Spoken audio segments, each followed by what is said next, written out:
Assalamualaikum warahmatullahi wabarakatuh. Yang saya hormati Ibu Suci Andriani MKom selaku dosen mata kuliah Tata Kelola Sistem Informasi.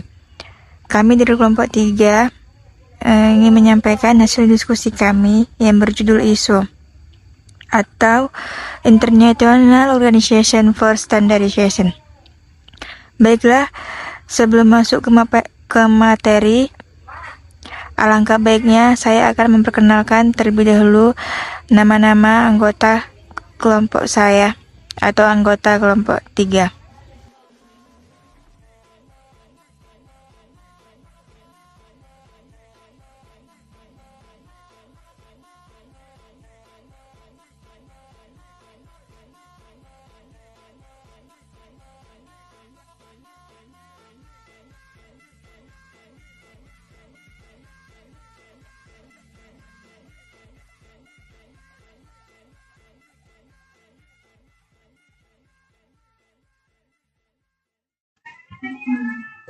Baiklah, materi pertama yaitu pengertian ISO atau International Organization for Standardization atau disebut sebagai ISO adalah badan standar internasional di mana perwakilan dari berbagai organisasi standar nasional berkumpul.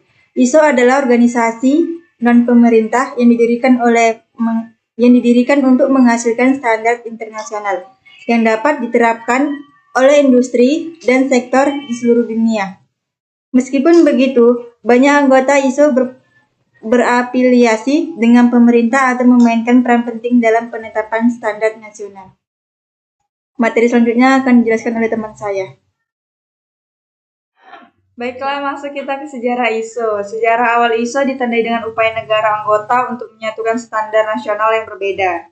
Pengembangan standar ISO 9000 untuk sistem manajemen mutu yang pertama kali diterbitkan pada tahun 1987 merupakan tonggak penting dalam sejarah ISO. Banyak perusahaan menggunakan standar ini untuk memperbaiki proses bisnis dan meningkatkan kualitas produk dan layanan mereka.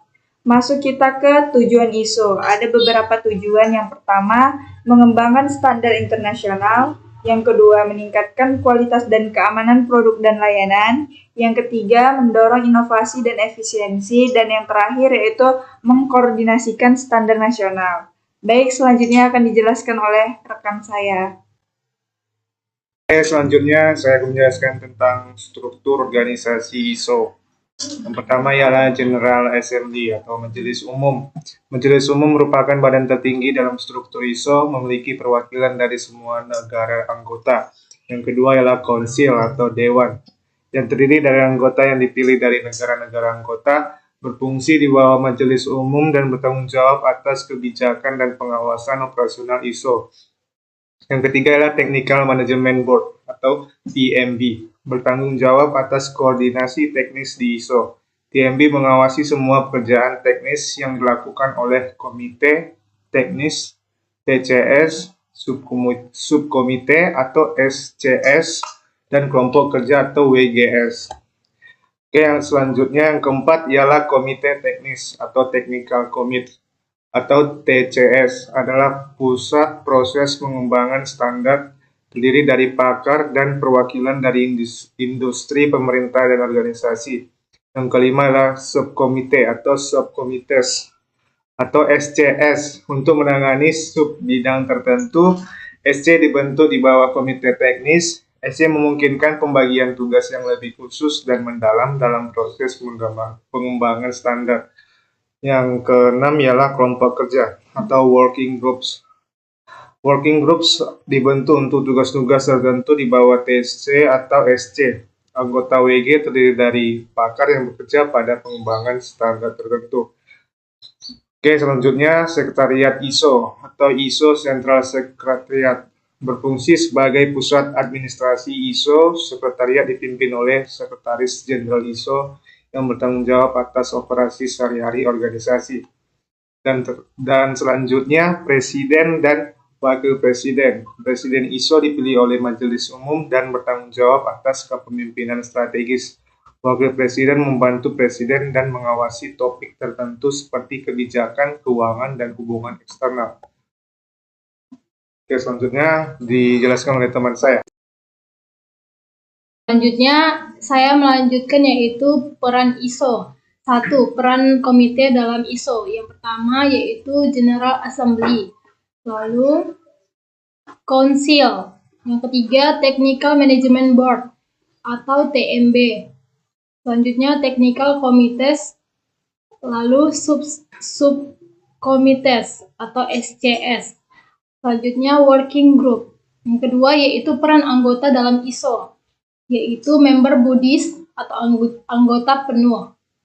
Lalu correspondent members atau anggota korespondensi. Yang ketiga subscriber members atau anggota berlangganan. Selanjutnya manfaat standar ISO. Yang pertama, bagi organisasi, standar ISO membantu organisasi mengembangkan dan menerapkan sistem manajemen yang meningkatkan kualitas produk dan layanan. Yang kedua, bagi konsumen, keamanan dan keandalan produk standar ISO seperti ISO 22000 memastikan bahwa makanan yang dikonsumsi aman dari kontaminasi. Selanjutnya akan dilanjutkan oleh teman saya. Baiklah, selanjutnya jenis standar ISO. Yang pertama, standar manajemen mutu. ISO 9000 series, standar ini adalah bagian dari keluarga ISO 9000 yang menetapkan persyaratan untuk sistem manajemen mutu. ISO 9001 membantu organisasi memastikan bahwa mereka memenuhi kebutuhan pelanggan dan pemangku kepentingan lainnya sambil memenuhi persyaratan dan peraturan yang berlaku. Kemudian, standar manajemen lingkungan. ISO 1400 series ISO 1401 menetapkan persyaratan untuk sistem manajemen lingkungan. Standar ini membantu organisasi meningkatkan kinerja lingkungan mereka dengan meminimalkan dampak negatif terhadap lingkungan. Selanjutnya, standar keamanan informasi. ISO atau IEC 2700 series menyediakan praktik terbaik untuk kontrol keamanan sistem informasi berdasarkan ISO IEC 2701 dan membantu perusahaan melindungi informasi sensitif mereka dengan menggunakan pendekatan manajemen risiko yang sistematis. Selanjutnya akan dibacakan sama teman saya. Selanjutnya ada contoh standar ISO. Yang pertama ISO 9001, standar sistem manajemen mutu yang paling terkenal dan banyak digunakan di seluruh dunia. Kedua, ISO 1401 adalah standar utama untuk sistem manajemen lingkungan dan banyak organisasi menggunakannya untuk meningkatkan kinerja lingkungan mereka. Yang ketiga ada ISO atau IEC 2701 yang mana standar umum untuk perlindungan data sensitif dan sangat penting untuk keamanan informasi. Yang keempat ada ISO 4501, yang standar ini adalah standar utama dalam manajemen kesehatan dan keselamatan kerja dan membantu perusahaan memastikan lingkungan kerja yang aman dan sehat. Yang kelima ada ISO 5001, yang mana standar ini membantu organisasi mengurangi konsumsi energi dan emisi karbon. Yang keenam ada ISO 2200, yang mana standar industri pangan yang penting untuk menjamin kualitas dan keamanan makanan dari produsen hingga konsumen. Selanjutnya kami serahkan kepada moderator. Setelah masuk kita yaitu kesimpulan. Dari hasil presentasi kami tadi, kesimpulannya adalah kerangka kerja sistematis dan terstruktur yang diberikan oleh standar ISO digunakan untuk mengelola berbagai aspek operasional seperti kualitas produk dan layanan, dan keamanan informasi dan kesehatan dan keselamatan kerja, serta efisiensi operasional, keunggulan kompetitif, dan kepatuhan terhadap peraturan. Jadi, standar ISO juga mendorong inovasi yang berkelanjutan dan mengelola risiko. Sekian dari presentasi kami. Apabila ada kekurangan kata dalam penyampaian kami dari kelompok 3 memohon maaf. Dan saya sudahi. Wassalamualaikum warahmatullahi wabarakatuh.